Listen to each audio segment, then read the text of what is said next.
que dices, lo que callas. Amo tus recuerdos, tus olvidos. Amo tu solo.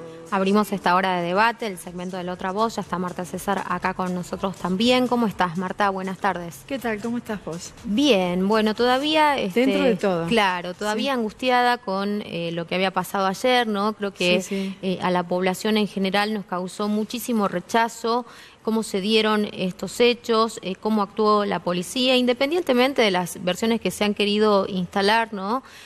Porque el reclamo de los docentes es un reclamo que viene desde hace mucho tiempo, que tiene muchos puntos además por discutir, que tiene como trasfondo también la estabilidad laboral, o sea, hay un sinnúmero de cosas para mencionar. Bueno, está la realidad también de aquellos trabajadores y trabajadoras que trabajan en lugares más inhóspitos, más alejados por ahí de las ciudades más importantes de nuestra provincia, que tienen muchísimas dificultades para trasladarse, otros costos además que ponen en riesgo su vida yendo por esos caminos. Así que bueno, son muchas circunstancias que se mezclan en esto, ¿no? Así es, Mabel.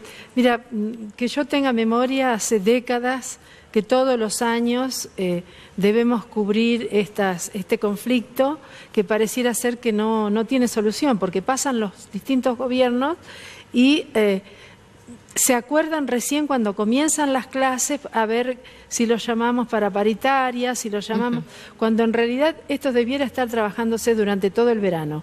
Sabemos que las demandas salariales, obviamente que es una de las principales demandas, pero hay una serie de demandas que no han sido resueltas a lo largo de las décadas y que tiene que ver con las condiciones laborales de muchos y muchas docentes, sobre todo las que trabajan en el interior. Sí. Hemos recibido, no solo estos días, permanentemente, videos, imágenes desgarradores de niños, niñas, por ahí tomando clases debajo de algo que se podría llamar, no sé si decirle un quincho es decir...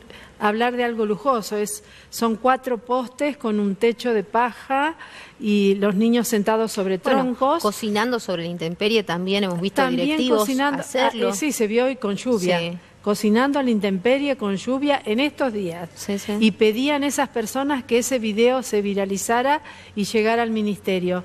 Hemos visto esos videos terribles de esas personas que tienen que andar de Iruya adentro, donde no hay caminos y tienen que ir a lomo de burro, tienen que ir horas y horas y horas exponiendo su vida, porque por allí suele haber derrumbes, o si no hay derrumbes el camino es tan angosto, es muy peligroso. Sí. Y además esta cuestión, tienen que ir llevando los alimentos a lomo de burro porque no hay posibilidades de encontrar nada en esa zona. A mí me tocó en algún momento ir a llevar donaciones a Pacha, me acuerdo. Sí. Que es por la ruta 51 arriba, no hay ni camino, y en medio de la nada una escuelita con techo de chapa y con el piso, un piso así como alisado, un frío terrible, con temperaturas bajo cero, como es en San Antonio de los Cobres también. ¿Te imaginas colegios con techo de chapa con 20 grados bajo cero? Por ejemplo, 15, como suele hacer en ciertos momentos en San Antonio de los Cobres. Entonces, por donde vayas en la provincia, lamentablemente vivimos situaciones muy dolorosas y que además generan mucha impotencia, mucha rabia, porque sabemos que hay recursos, ha habido recursos, solo que han sido mal usados. Porque digo, después de 30 y pico de años de democracia, no podemos pensar que haya chicos que vayan en pata a la escuela, que no tengan que comer y que haya escuelas ranchos. Eso no puede existir en ninguna parte del mundo, sobre todo en un país que genera tanta riqueza como el nuestro y donde vemos que para ciertas épocas circula muchísimo dinero, pero para cuestiones tan elementales como es la de resolver la problemática docente y las condiciones laborales. Ahí estamos viendo, ¿no? Parte de las imágenes que justamente la docencia nos hacía llegar, en este caso, de los accesos que tienen, ¿no? Cómo tienen que trasladarse, qué es lo que ponen, como te decíamos, en juego cada vez que tienen que ir a trabajar cada vez que tienen que movilizarse justamente para cumplir con su tarea, ¿no? Bueno, y ahí es una maravilla porque van tirados por un tractor, pero a veces es mucho más chiquito el camino y tienen que ir al lomo de mula, como hemos visto en otros. Tenemos más imágenes, así que seguramente después las vamos a ir pasando, para que también la gente se vaya ilustrando, ¿no? Vaya conociendo más profundamente, porque la mayoría de los mensajes que nosotros recibíamos ayer eran sin duda de apoyo, ¿no? De padres, de madres, de familiares, de docentes, de gente que por ahí ni siquiera tiene hijos en edad escolar, pero que sabe cuál es el sacrificio que hacen, que conocen, ¿no? Que ellos también están con situaciones muy difíciles en sus trabajos, pero que quizás no han encontrado esta forma de organizarse como han hecho los autoconvocados, ¿no? Que han generado, bueno, su propia representación y que obviamente quieren seguir llevando adelante toda su lucha de esta manera. Bueno, ahí estamos viendo más imágenes de la zona rural. Eso es terrible realmente. Ese video, míralo unos minutitos porque es tremendo. Se ve hasta un derrumbe por ahí en medio del camino. Bueno, y estas son las condiciones en las que la gente, muchos y muchas docentes. Pero además, en esas zonas es mucho peor, pero en las zonas urbanas, Mabel, el docente o la docente tiene que cumplir múltiples funciones, porque van niñas que a veces son abusadas y la docente tiene que estar atenta, porque si no es pasible de ser denunciada, como ocurrió en escuelas de la ciudad de Buenos Aires. Tienen que estar atentas si tienen algún tipo de enfermedad especial, si hay violencia en la casa, si hay algún integrante de la familia que sufre adicciones, si se fue el papá o se fue la mamá, o si el papá y la mamá se golpean y golpean a los niños y a las niñas y los lastiman. Entonces es un cúmulo de cosas y de funciones, polifunciones que tienen que cumplir los docentes y las docentes. Entonces debemos decir que lo que cobran en relación a las múltiples tareas que tienen que hacer realmente es nada. Tal cual. Bueno, y además de esto se dan otras circunstancias, ¿no? Todas las miserias humanas también afloran en circunstancias como estas y hubo un tratamiento miserable de parte de cierto sector del periodismo. Hubo quienes incluso decidieron hasta prácticamente sacar este tema de agenda como si fuera algo que no estaría ocurriendo, ¿no? Lo cual también nos lleva a reflexionar sobre nuestro ejercicio, Marta. Hay aquí, bueno, después tenemos un invitado especial que dará su opinión, pero hay mucho enojo con declaraciones que hizo Martín Grande en contra de esta lucha docente. Lo presentó como que, bueno, estas son las reglas del juego. Si los docentes vienen y luchan por sus derechos, tienen que pensar que los van a reprimir, que la policía los va a reprimir, más o menos así dijo. También dijo que no están cobrando tan mal, que no debieran estar haciendo lo que hacen. Bueno, y una serie de cosas que generaron mucho enojo. Y yo digo que, bueno, Martín Grande puede hablar desde esa comodidad porque él ha sido uno de los empleados públicos más caros en la provincia. Tenemos que recordar que de todos los gobiernos, él ha sido uno de los hombres que más pauta publicitaria ha recibido y no sabemos a título de qué. Así que me parece que ya el solo hecho de haber sido un hombre favorecido por el dinero del Estado debiera tener un tipo de mirada un poco más flexible. Yo no le voy a pedir a Martín Grande que tenga sensibilidad, pero por lo menos más flexible hacia las luchas obreras y las luchas docentes. Bueno, debería tenerla porque es un legislador nacional, ¿no? Y ha sido elegido justamente para representar al pueblo de Salta en el Congreso de la Nación. Bueno, ya está Nenina Lescano con nosotros. Ella pertenece a familiares de detenidos y desaparecidos por causas políticas y gremiales. También, como te decíamos, está el diputado provincial mandato cumplido Carlos Zapata con nosotros y está Estanilada Mendoza, ¿no? Ella es docente, trabaja justamente en Santa Victoria Oeste, así que queremos tener estas tres voces en esta jornada y poder escuchar también, ¿no? Cuáles son las reflexiones que podemos sacar de todos estos hechos. ¿Cómo están? Buenas tardes, gracias por acompañarnos. Buenas tardes. Muchísimas gracias por la invitación y me siento bendito entre todas las mujeres. Bueno, ¿cómo es un honor Bueno, Carlos, ¿cómo se ha vivido la jornada de ayer, Estanislada? Porque vos desde hace muchos días estás acá acompañando, ¿no? Me imagino que también con un poco de desgaste en lo emocional, en lo físico. Ya son muchas jornadas, obviamente, que se lleva adelante esta protesta, con todos los hechos que sucedían ayer, pero también con gremios que tardíamente salen a respaldarlos, ¿no? Buenas tardes. Sí, presentate y decinos en qué escuela das clase y en qué lugar, y en qué condiciones. Bien, yo soy la profesora Mendoza Estanislada, represento al departamento de Santa Victoria, que son 3 municipios, Los Toldos, Santa Victoria y Nazareno.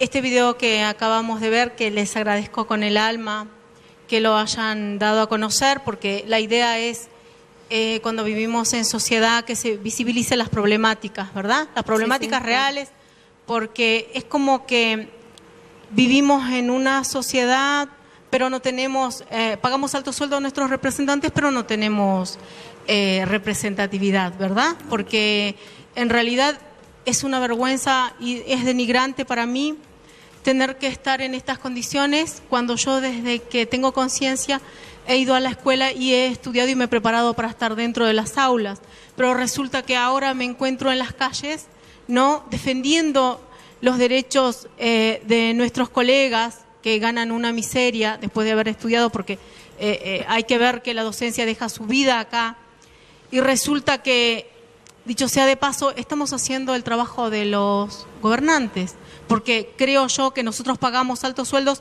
para que ellos bajen, ¿verdad?, las diferentes regiones y den a conocer todas las problemáticas, no den a conocer, sino generen políticas de Estado para poder mejorar la calidad de vida de todos los ciudadanos.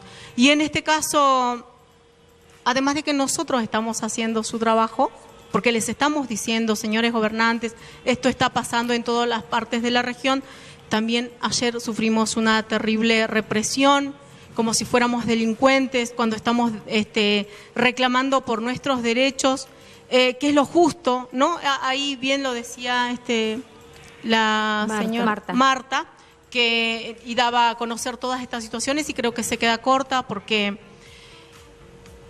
hubo muchos compañeros míos que de verdad corren mucho riesgo y tuvieron accidentes con los derrumbes de los caminos. Algunas tuvieron que pasar con el río hasta la cintura para llegar a su lugar de trabajo. Hubo muchos que tuvieron accidentes. Ahí es una parte hay mucho precipicio, entonces cuando uno tiene un accidente, allá en Santa Victoria, por ejemplo, se fue toda una familia, un maestro, su esposa y sus hijos, ¿no? Y quedó una nena viva, o sea, perdieron la vida en esto. Y además de que los sueldos que ganamos pueden ser en relación a la ciudad un poco más, pero pregunto yo, señores, ¿eso es lo que vale nuestra vida? Claro. No, ¿verdad? Eso no. Además, uno tiene que ir a poner de su bolsillo para desempeñar la docencia, porque el Estado no se hace cargo. ¿Saben cuánto nos dan? Material didáctico de 180, es un aproximado, 200 pesos dependiendo. ¿Qué compra uno con eso? ¿Una cartulina, 2 cartulinas? La verdad es que es denigrante, ¿no? Sí. Y uno lo tiene que poner, porque es nuestro trabajo, y entonces comenzamos a poner de nuestro sueldo.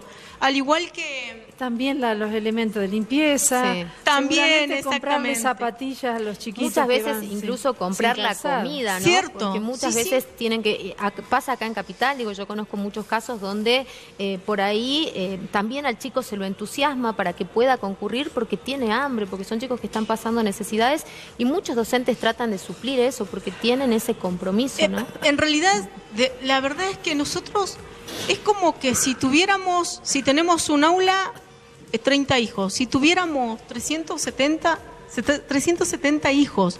¿Por qué? Porque llegan a las aulas con todas las problemáticas que hay de violencia, de pobreza, de abandono, de parte del Estado, ¿no? Porque en realidad vivimos en un Estado donde debería garantizarse condiciones dignas de vida para todos. Y resulta que tenemos niños que no tienen para comer, Nosotros pedimos, por ejemplo, en cuestiones de violencia, pedimos un gabinete psicopedagógico para aquellas zonas. ¿Saben lo que nos dijeron? Yo en una capacitación, nos mandaron a una capacitación en Nazareno, que son 8 a 10 horas de viaje, y nos dijeron que nosotros los docentes nos teníamos que hacer cargo. Y nosotros nos decían, pero ¿cómo nos vamos a hacer cargo de cuestiones mentales y psicológicas? Y bueno, dice, cualquier ser humano está capacitado para eso se tienen que empezar a formar. Entonces, al final, se nos exige que nosotros demos calidad educativa, pero nos tenemos que hacer cargo de todo. Ahora con el tema de las ESIs, no es que nosotros no estemos con ganas de enseñar, queremos lo mejor para nuestros alumnos y ese es nuestro primer objetivo, porque uno sabe, personalmente yo fui muy pobre y yo sé lo que es la educación. La educación es una herramienta para ser libre en esta vida y poder desarrollarse y vivir dignamente. Entonces, de verdad es que queremos lo mejor para nuestros alumnos y así lo hacemos y nos capacitamos, pero también es inhumano que todo caiga en nuestras espaldas. Sí. Un gabinete psicopedagógico tendría que estar y lo tenemos que ver nosotros.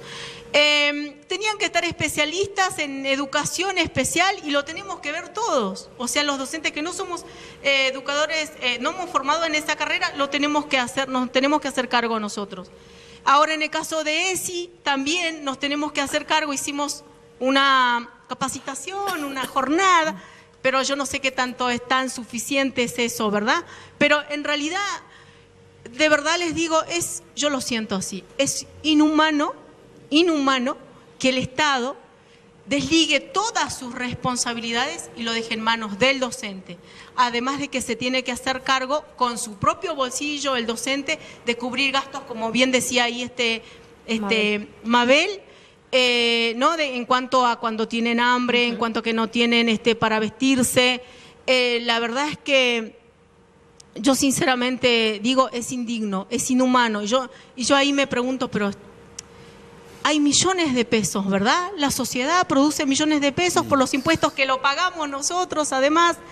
¿Y dónde está todo eso? ¿Por qué no se convierten en políticas? Hay un hombre especialista en números, sí, que es el contador Zapata.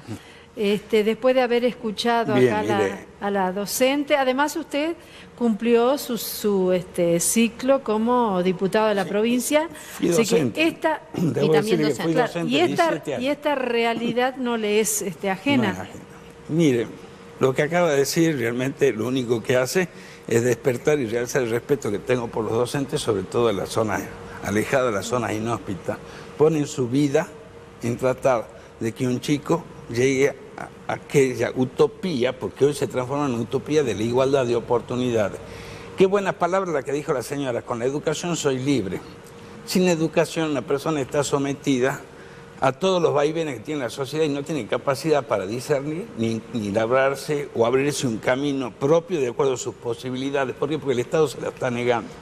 El problema educativo no solo es el tema de la retribución del docente, es una cuestión importante, pero el problema educativo se tiene que atacar desde todas las aristas, desde la reformulación de qué hombre queremos formar para el futuro de la República Argentina, pasando por los medios didácticos y estableciendo los medios de control, porque el Estado trabaja sin control, aún en la educación. Considero particularmente que el reclamo se ha iniciado por un incumplimiento por parte del Estado.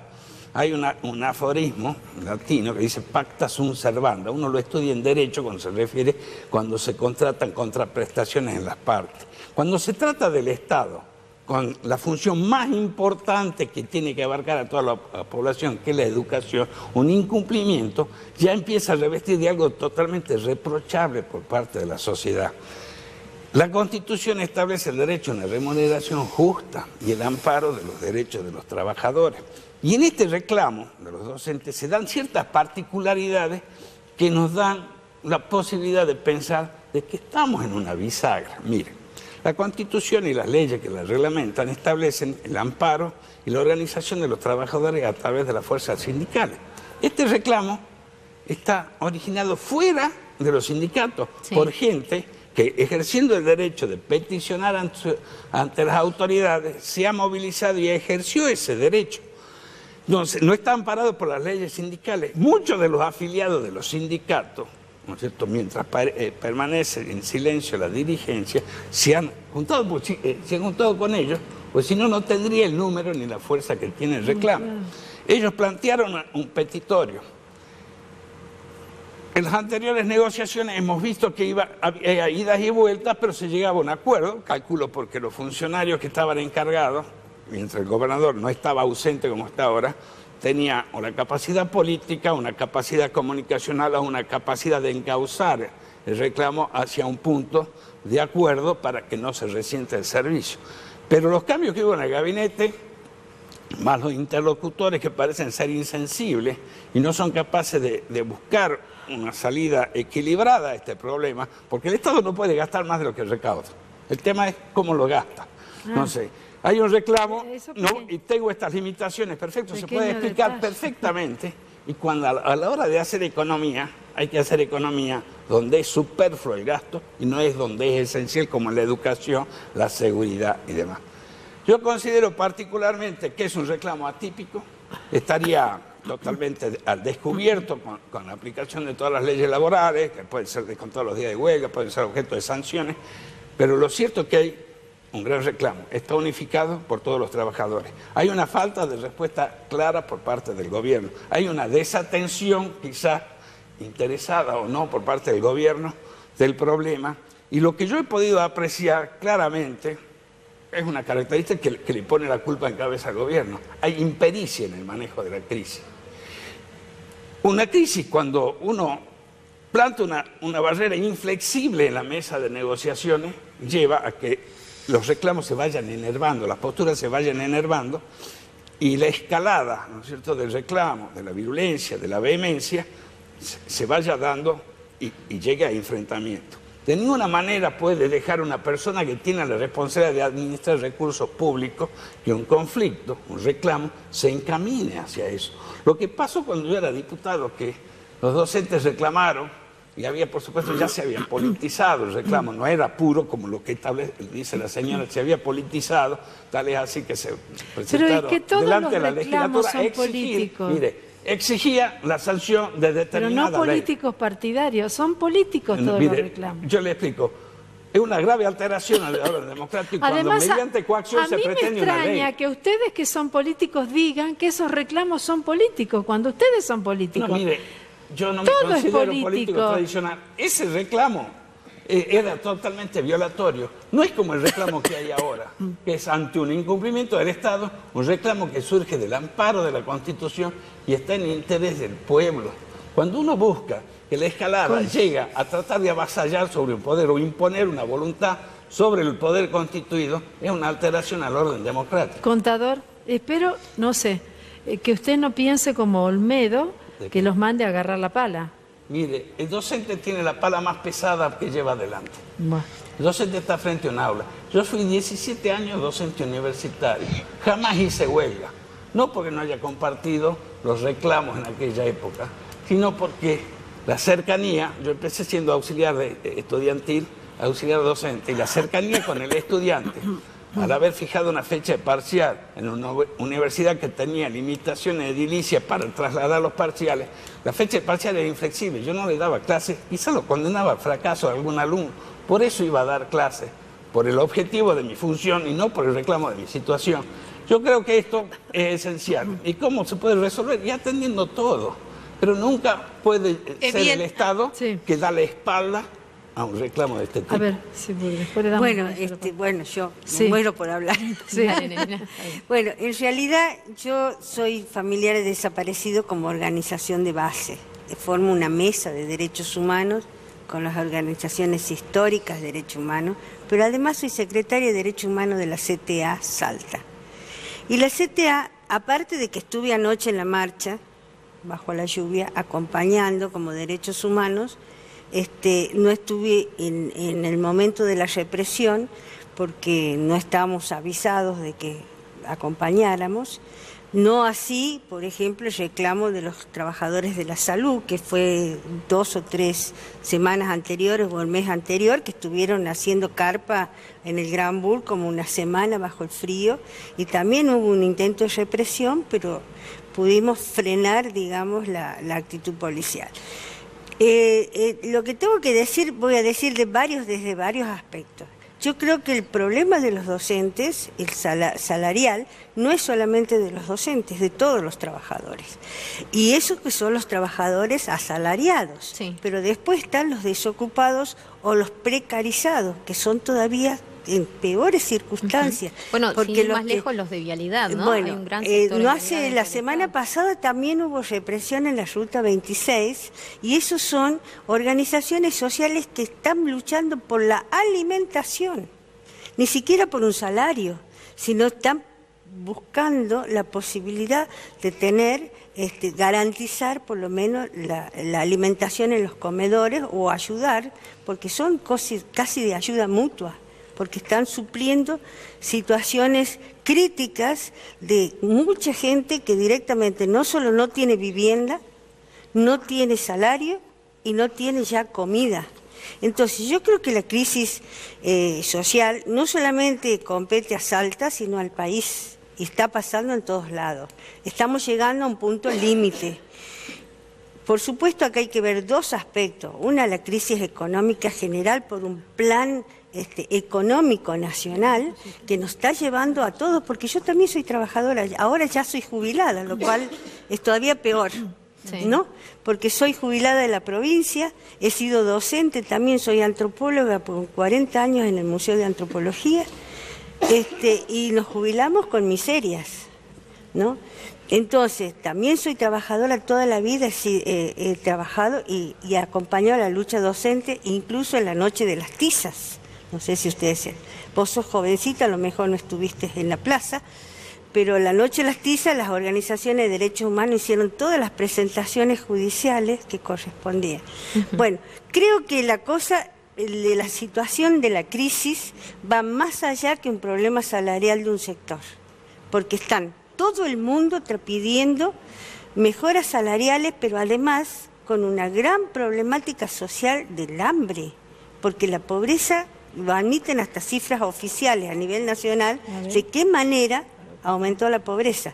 Eso por un lado. Y por el otro lado, por supuesto, la situación que están tomando las fuerzas de seguridad, o las fuerzas armadas, o las fuerzas como la gendarmería, que están actuando contra cualquier tipo de protesta en forma represiva. Sí. O sea, porque hay una libertad de expresión.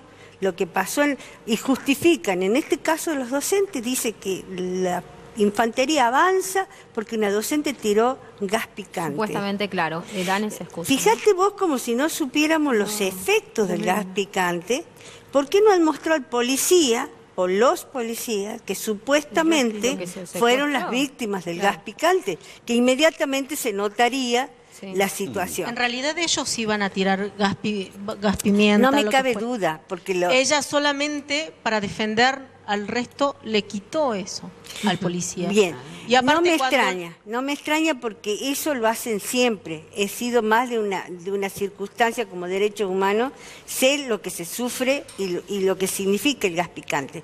Y en el caso de la Ruta 26 la justificación es porque dice que una mujer tiró una piedra.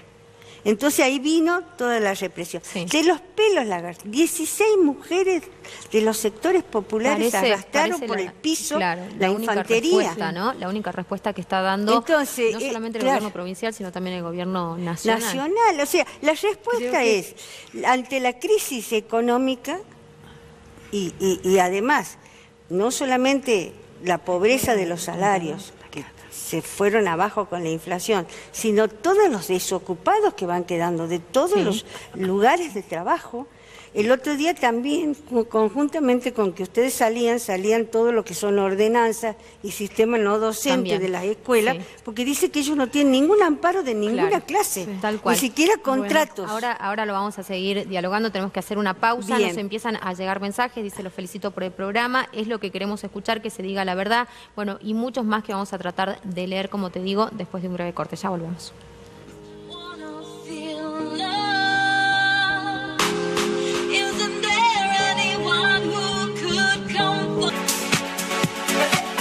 seguimos acompañándote. Bueno, y tenemos más mensajes para compartir con vos en esta jornada, ¿no? Esperamos que te sigas comunicando, obviamente. Dice uno de ellos, estoy de acuerdo con Nenina, hay situaciones mucho más graves a nivel laboral.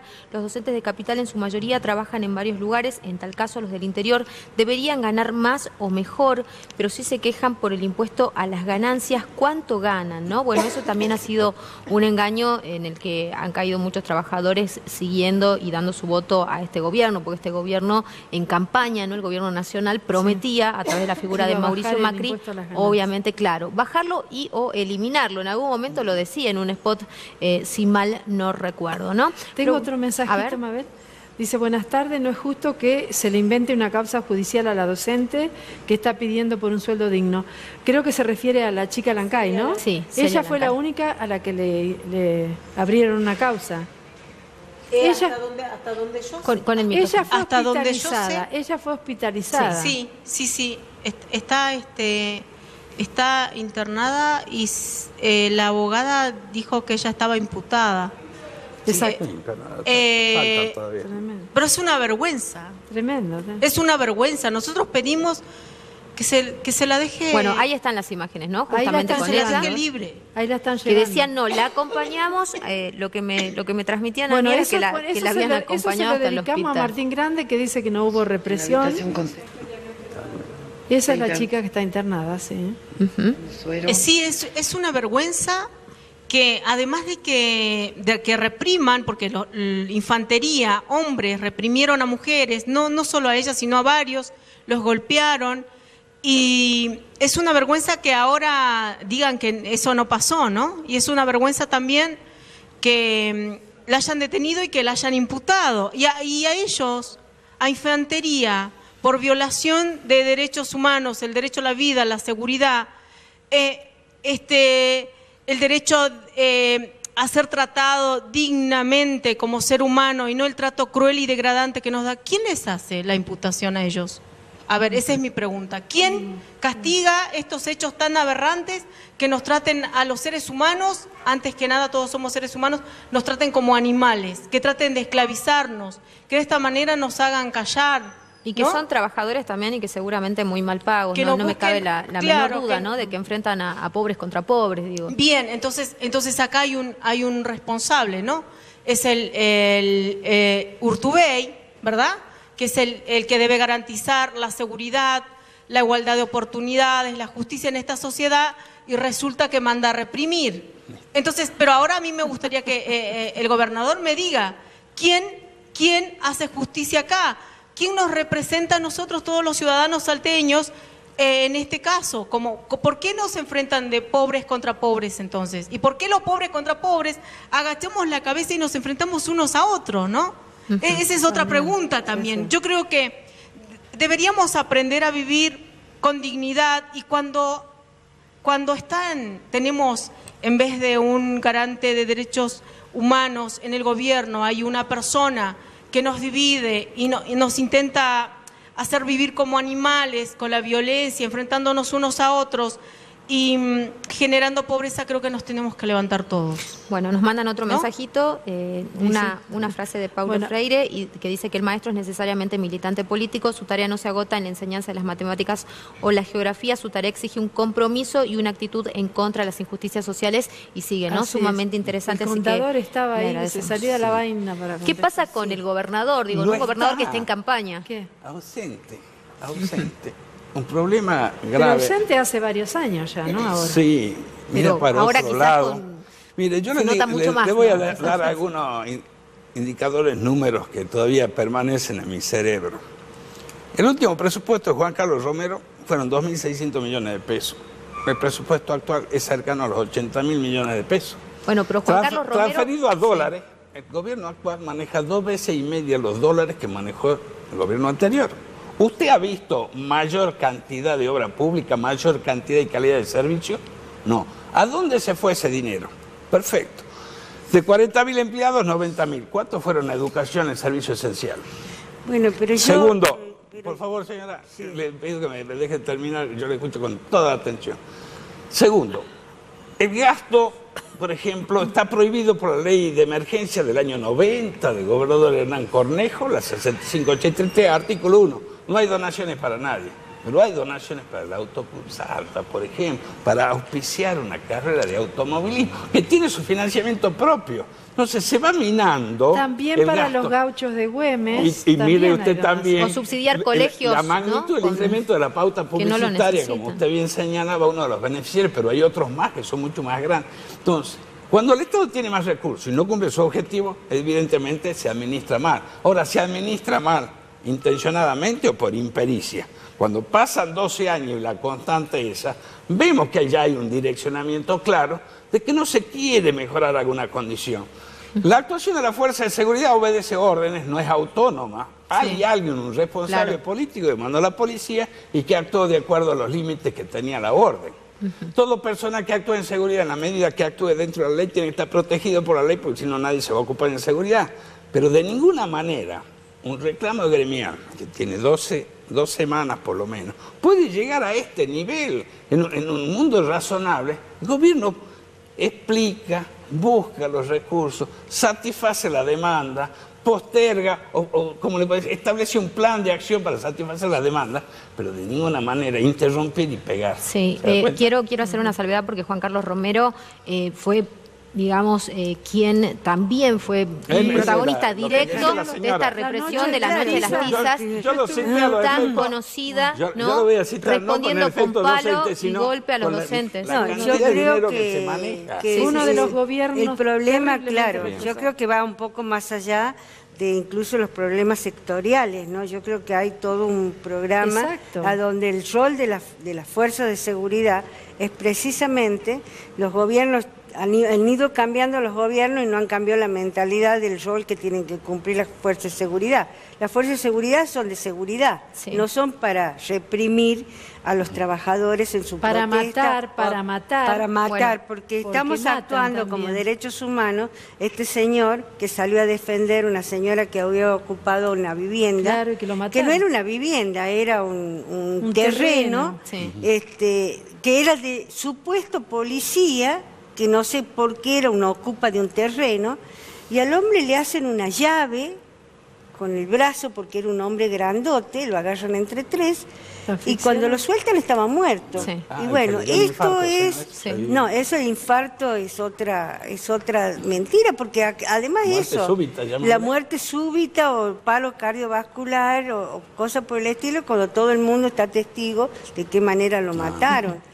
Ahora, lo que sí, que todo este contexto yo creo que responde también a toda una línea que viene a nivel nacional del rol que tienen que cumplir las policías, las fuerzas de seguridad, la gendarmería en la represión, porque la gendarmería también actúa en la represión. Déjame mencionar que justamente otro de los temas que teníamos planteado y lo vamos a tener que desarrollar brevemente, nos quedan muy poquitos minutos, tiene que ver con el servicio cívico comunitario, ¿no? Una respuesta que supuestamente viene a dar el gobierno de la nación, una formación que estaría en manos de gendarmería, una gendarmería que no goza particularmente del aprecio de la sociedad, porque recordemos que justamente, simbólicamente, ese 1 de agosto en el que ellos quieren empezar a arrancar esta prueba piloto y todo lo demás, 2 años, claro, de Santiago Maldonado, la desaparición forzada de Santiago Maldonado, ¿no? Sí, bueno, con respecto a eso hemos estado manifestándonos en la calle, porque además tuvo cuánto tiempo desaparecido Santiago Maldonado.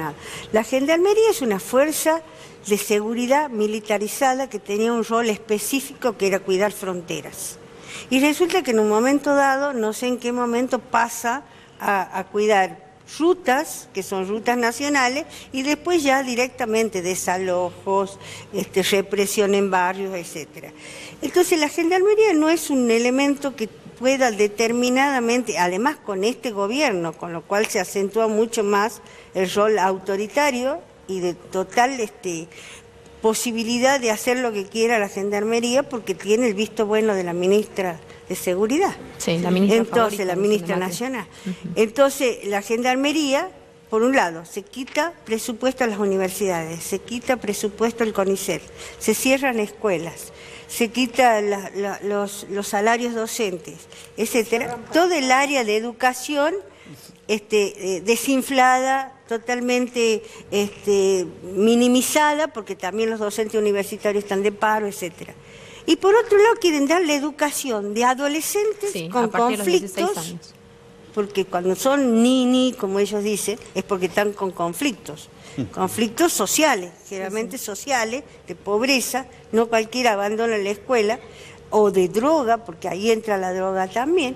Esos niños, ¿cómo son recuperados? Por la gendarmería van a ser recuperados, son los educadores, son los que están en condiciones. Ya se expidió sobre eso, creo que sobre muchos aspectos se expidió las organizaciones de derechos humanos con respecto al rol de la gendarmería con este servicio voluntario, entre comillas, porque son chicos de 16 a 18 años o de 14. De 16 a 20. De 16 a 20. Porque Olmedo quiere llevarlo más allá. Él quiere el servicio militar. En primer lugar, no comparto con la señora su visión de la gendarmería. No creo que haya, de acuerdo a la información que ha trascendido, se conoció y la actuación de la justicia, Maldonado no fue asesinado, sino que murió en medio de un operativo que actuó la gendarmería.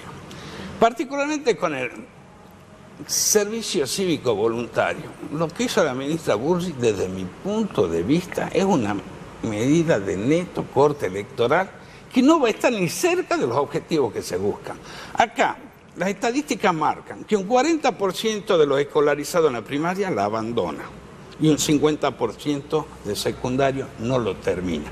Todos esos chicos que no terminan su formación, ¿quién le da contención? ¿Qué política del Estado hay para que esos chicos puedan reencauzarse en la vida y forjarse un futuro? Entonces la salida... La escuela. Pero la abandonaron, señora. Bueno, pero precisamente hagamos planes especiales, específicos, con presupuestos para la educación, para que incorporen esos chicos con problemáticas. No los abandonemos a que lo eduque la gendarmería. ¿Puedo terminar? No, porque usted me está diciendo, esos chicos abandonaron la escuela. Nada, señora, yo la respeto. Lo que tenemos que hacer es que recuperen la escuela, no que abandonen la escuela. Le pido que me deje terminar de exponer la idea y sé que pero usted vamos no está cerrando, pues falta Entonces, poquito. le voy a cerrar. Si uno quiere rescatar a los jóvenes, tiene que haber una política activa. Olmedo ha planteado esto.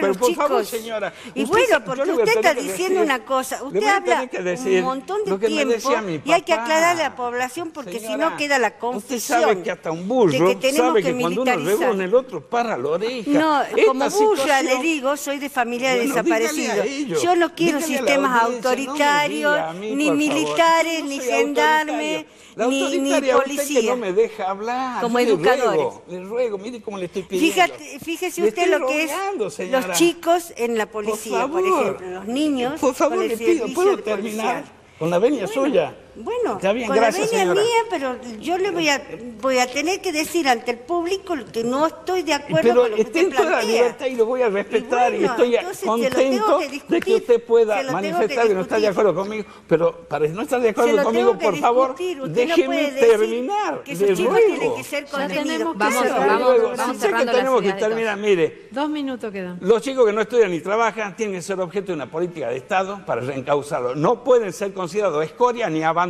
para que sean soldados del narcotráfico o terminen en las adicciones. Una forma... Señora, a ver, una forma, ¿qué dice usted? La forma que se plantea el servicio militar o el servicio cívico comunitario. Que sean soldados. Señora, usted no leyó las leyes. Y desde la ignorancia, ¿no es cierto? No, es atrevida conmigo, señora. Usted es más atrevido porque usted me acaba de decir ignorante. Pero usted no ha leído la ley, ni siquiera ha leído los proyectos. Señor, se lo puedo dar acá. Redondeamos la idea para que... No la leyó. Está claro eso. Le pido disculpas. No era mi intención. A ver, Estanislao. Me parece que si estamos hablando de humanidad... Sí. El servicio militar está de ya afuera, ¿no? Porque fíjense en cómo los domestican y los convierten en robot a las personas que son educadas militarmente. Usted tampoco no ha visto. No se trata de darle armas ni que sea. No, pero lo que pasa es que hay un proceso de perdón, no está bien. me parece que hay un proceso de deshumanización en todos los sentidos, y lo que tenemos que tener cuidado es con eso, porque desde la educación nosotros pensamos que se debe desarrollar al ser humano, debemos enseñarle o darle herramientas para que se desarrolle y piense libremente y resalte su humanidad. Y en el caso de las Fuerzas Armadas, usted vio ayer que hombres con tremendos escudos reprimieron a seres humanos, mujeres que solo estaban manifestándose. De alguna manera lo considero bien eso, ¿no? Ahí está el problema, ¿no? El proceso de deshumanización en este mundo. Y creo que tenemos que regresar a nuestros orígenes. Somos humanos. Cuando somos humanos, quiero decir que yo me puedo poner en el lugar del otro y hay cosas que debo distinguir que están mal y que no lo puedo hacer, como en el caso de ayer de Infantería cuando golpeó a los docentes, ¿no? Y reprimieron, al igual que el gobernador. Cuando ve tanta miseria, tanta pobreza en las calles y en las escuelas, entonces ¿qué tiene que hacer? Generar políticas de Estado. ¿Cómo sigue el conflicto docente? Hoy a la tarde creo que tienen una nueva Hoy reunión. A las 7 de la tarde nos citaron. Sí. Y la verdad es que si no hay de parte del gobierno voluntad de diálogo y de realmente reconocer y valorar nuestro trabajo, esto va a seguir. Bueno. No es voluntad mía, porque nosotros representamos a nuestras bases, y la verdad es que yo pienso que si toda una provincia de educadores está parada es porque hay algo, ¿verdad? Hay una realidad que no se está teniendo en cuenta y no se está valorando y que se debe visibilizar y se debe tomar conciencia, y el gobernador está puesto para eso. Muchísimas gracias. Muchas gracias a los tres por acompañarnos. Vamos a hacer otro programa para seguir. Muy bien. No, pero quiero decir una cosa. Agradecer la invitación. La salida de nuestra sociedad es la educación. No es militarizar a los jóvenes, sino incorporarlos al sistema educativo con planes especiales que puedan reincorporarse, tanto los chicos que son drogadictos como los chicos que han dejado la escuela. Tiene que haber programas especiales, y además la única posibilidad de salvación de esta sociedad es la educación, y la educación en todos los niveles, que es lo que iguala, ¿no es cierto?, las clases sociales. Y esto de querer hacer sistemas autoritarios ya lo hemos sufrido en otras épocas, cuando la conciencia estaba formada por los militares. Bueno, voy a leer uno solo de los mensajes, nos siguen llegando, ¿no?, con distintas posturas, pero uno de los que ha ingresado primero dice: jóvenes y adolescentes deben estar en el sistema educativo, políticas de educación, Gendarmería no es parte del sistema de educación, políticas de educación e inclusivas que sean verdaderas, ¿no? Bueno, muchísimas gracias a todas las personas que se han comunicado, obviamente por estar activas, por estar también debatiendo seguramente en sus hogares y reflexionando sobre estos temas. Marta, como siempre, un placer compartir este espacio, y a los tres muchísimas gracias. Muchas gracias por la invitación. Agradable el programa, muchas gracias. Bueno. La verdad es que me sacó el sombrero. La verdad es que me sacó el sombrero, digo, sinceramente, Y de hecho, porque se hablen cosas reales en esta provincia, ¿no? Bueno, y que ustedes den a conocer todas estas realidades. Necesitamos más medios como estos. Los felicito de verdad, muchísimas gracias por la invitación. Gracias a vos, muchas gracias. Nada, y bueno, obviamente a Nenina también, el contador Zapata, y desde acá, desde este programa, y seguramente Marta también lo comparte, ¿no?, en el espacio de Otra Voz, acompañamos y nos seguimos solidarizando, por supuesto, con la lucha docente. Quédense ahí, ya viene Jueves Libres con Carlos Morelo y Malvina Gareca. Ya volvemos.